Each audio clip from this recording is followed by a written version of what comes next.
watching CBS 4 Sports, Cover 4, high school football in the Valley.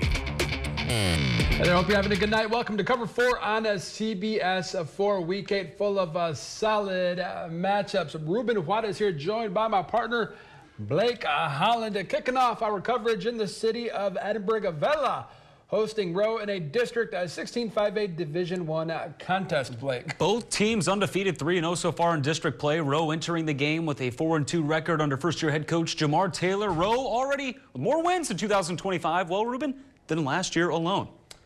Good things for Rowe, but could they take down Vela, Blake? To Edinburg we go. Vela on offense. The SaberCats handed off to Chris Caballero.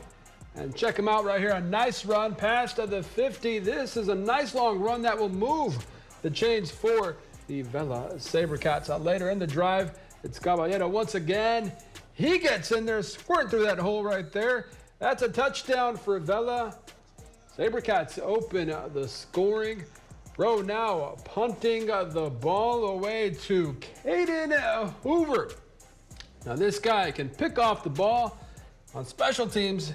He's a weapon as well. Check this out. Taking it up the near sideline. Cuts it across. He's looking to take it all the way. He's huffing and puffing, but the Warriors finally take him down inside the 5-yard line. That leads to this. Tyler Ruiz scoring for the SaberCats. They extend their lead right there. It's double digits at that point. The Vela defense once again showing it doesn't play around. The SaberCats keeping Rowe scoreless in the first half. Vela goes on to blank Rowe after 4 quarters as well. SaberCats win 16-0. Another District 16-5A Division I action. McAllen hosting Palmview. The Bulldogs coming off a loss last week against a rival McAllen Memorial. Mackay 1-2 in district play, looking to avoid a third loss in district. Well, Palmview 2-1 in district play. A Lobo win would give the Lobos a 2-game cushion over the Bulldogs for that 4th and final playoff spot in the district with about 3 weeks to go here. So let's hop into the highlights and see how this game went down. Mackay taking the field, looking to chip away at that deficit they're in right there. They're up 35-0 at the half, so third quarter, Palmview getting to the quarterback. We got a fumble. The Lobos trying to take it back deep into Mackay's territory, and they do so, showing some signs of life in the second half. Could that be enough, though? So the Lobos going to the air this time, moving the chains. A nice grab there for the first down. So can they convert once they're in the red zone? Well, you can't have that if you're looking to do so. A fumble, Bulldogs recover, and they go on to win this in dominating fashion, 52-0. In District 32, 6A is San Benito hosting Los Fresnos. The Greyhounds got their first win of the season last week in the district opener against the Hanna Eagles. Meanwhile, Los Fresnos are reigning district champs from a season ago. A high-powered offense, 44.5 points per game entering tonight's matchup, and undefeated 6-0 as well. That helps. And you know what also helps? A bye week last week as well. So fresh going into this game, heading into the highlights. Ready to go. So let's hop into the highlights, shall we? The Grey Pups, well, they're fired up for some Friday night football at Bobby Morrow Stadium. An opening drive for San Benito. Keon Jones gets the carry. Jones with room to run.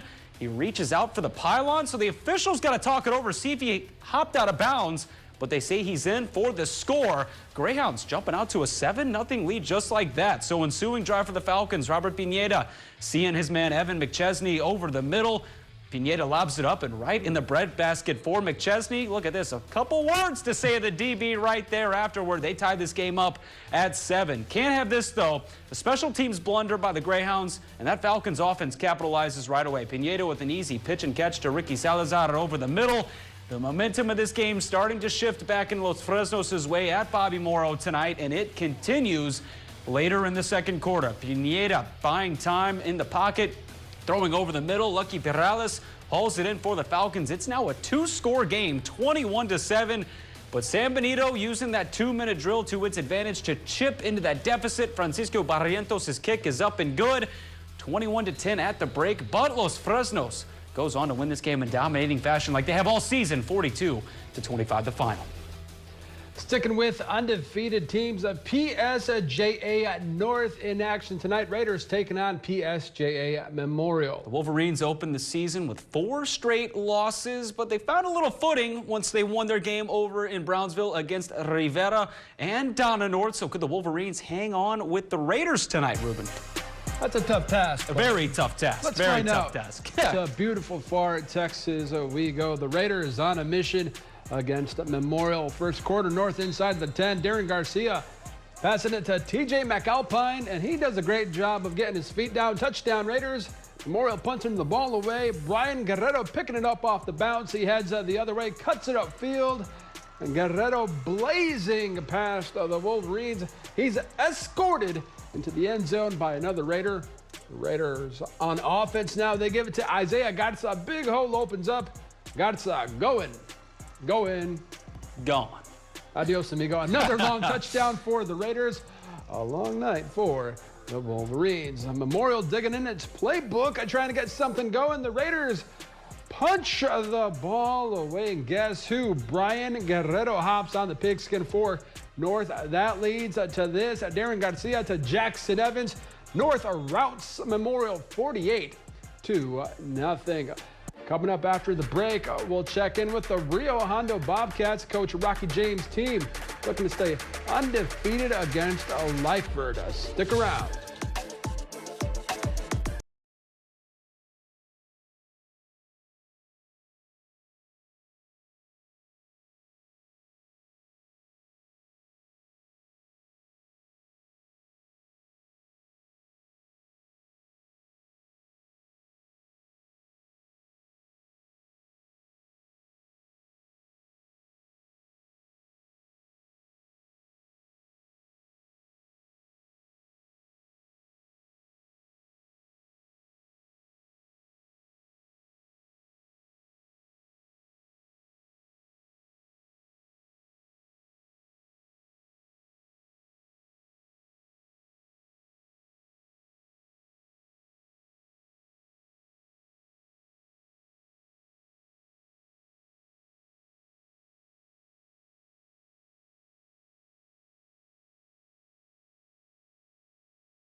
Great Pups out in full force at Bobby Morrow Stadium, I should say, rooting on the Greyhounds. They're Sweeps Friday fanatics, and that's what it's all about. We love to see it on these Friday nights, Ruben. South Texas has the Grey Pups. Canada. We were just talking about that. The Grey Cups. I don't know. Our next stop taking us to Rio Hondo. The undefeated Bobcats hosting Lyford. Well, Rio Hondo 3-0 in district play. All 3 wins by at least 21 points. Lyford, on the other hand, 1-2 in district play. The Bulldogs lost last week in heartbreaking fashion to their old bitter rival Raymondville as well. So let's go to Rio Hondo and check out the highlights as we pick up this game in the second quarter as we see the Bobcats coming out ready to go at home. Bobcats up 21-7 at this point. They pitch it out to Nathan Martinez on the option. He makes a guy fall, then he splits a pair of dogs, and he goes all the way, hopping his way into the end zone as well. Rio Hondo up 28-7 at this point, and the offense at it again. This time Matthew Lopez looking downfield. Sebastian Gonzalez says, "I'm wide open, pal. Just got to catch it. You just got to throw it to me and I'll catch it." Gonzalez hits the brakes, makes his way into the end zone to extend that Bobcat lead, now 35-7. So the Bulldogs inside the 5. They give it to Derek Rosas. He gets in. Dogs do miss the PAT, so Rio Hondo up 35-13 at this point. So taking part in the halftime as festivities right there as well. A little homecoming for Rio Hondo. Lyford going to the air in the third quarter. Ty Alanis says thank you. The Bobcats, well, they head the other way. He's tackled just short of the goal line, so the Bobcats making Lyford pay on the INT. Nathan Martinez with a short physical run. Rio Hondo up big now, 42-13. Martinez having himself a ball game because check out this run. Showing off some of the patience here, making guys miss left and right. That's what you love to see from your running back. He's a hard guy to tackle. Another Bobcat touchdown as they go on to win this game big, 59-13 to remain unbeaten. Over in La Feria, the Lions opening district play against Grulla. Only 4 teams in district as 16 4A Division II. Every game matters. One loss could ruin a team's chances of winning a district title. Well, the Lions 3-3 in non-district play, and we're just going to hop straight into the highlights, it looks like, Ruben. Indeed, and there goes the Lion and Lionette right there. They're having a fun time at the game. La Feria up 7-0. Lion QB Jaden Martinez following his old lineman. The big fella's opening up a huge lane. He takes it to the house. La Feria on top 14-0. Second quarter, Gabriel Bruno gets to the QB and forces a fumble. Eduardo Alvarado recovers. Lions in great field position inside the Grulla 40. La Feria looking to capitalize. Noah LaFleur up the gut. He breaks a tackle and finally gets tripped up inside the 5. He scores on the next play. Lions would take a 22-0 lead. Grulla going to the ground game. Matt Cisneros and Alvarado with a tag team takedown like WWE right there. WWF for the old school cats out there. Line defenders, they're pumped up, but later in the drive, the Gators finally get to chomping on offense. Nice connection here between Jathan Salinas to Jesus Rios for a touchdown, but La Feria wins a big final score. Lions 49, Gators 20. We'll have more after the break. Yeah, so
Texas.org.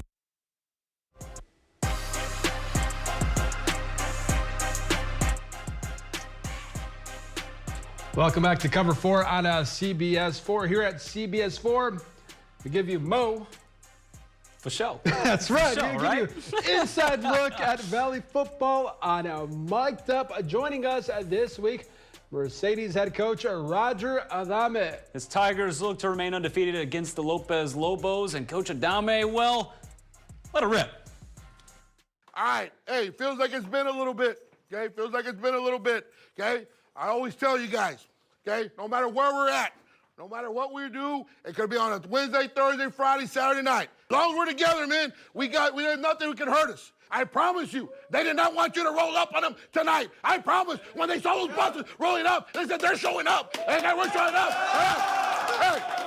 Hey, you can see out there, their eyes is wide. Their eyes is wide. They just wanted a closer look to say, is that really what they're going to bring? Bring it tonight, promise. I promise. Hey, let's take over this town for 3 hours, nonstop. Hey, we fly. We fly tonight. Too fast, too strong. We fly tonight. Here we go. Hit it! Hit it! Hit it! The ball carrier breaks it outside. Hey, let's go! We gotta get excited for these. Let's go! They can't slow you down, baby. They're supposed to slow you down. Stay in the middle, Frank. Stay in the middle. Downhill. Downhill. Right there, buddy. Yeah! There you go. There you go. There you go. Yeah! Right, I told you. Pull the judgment. Yeah, bam! Hit it, Diego. You going or no? You going? Okay, we're gonna score again. Hit it, no. Hit it, no. Hit it, no. Get no in there. There it is. There it is. That's it, baby. That's it. That's it. Yeah! Yeah! Yeah! Woo! That's what I'm talking about. That's what I'm talking about. Well, Coach Adame with the elevation. No, Coach, that's what I'm talking about right there. His Tigers beat Lopez 63-17. Mercedes now 7-0 on the year. The Tigers looking like a serious contender to make a solid run in the postseason. Well, the Weslaco Panthers taking on Edinburg North as well. We'll have those highlights, but of course, we're going to take a quick timeout, and we'll be right back.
Brownsville.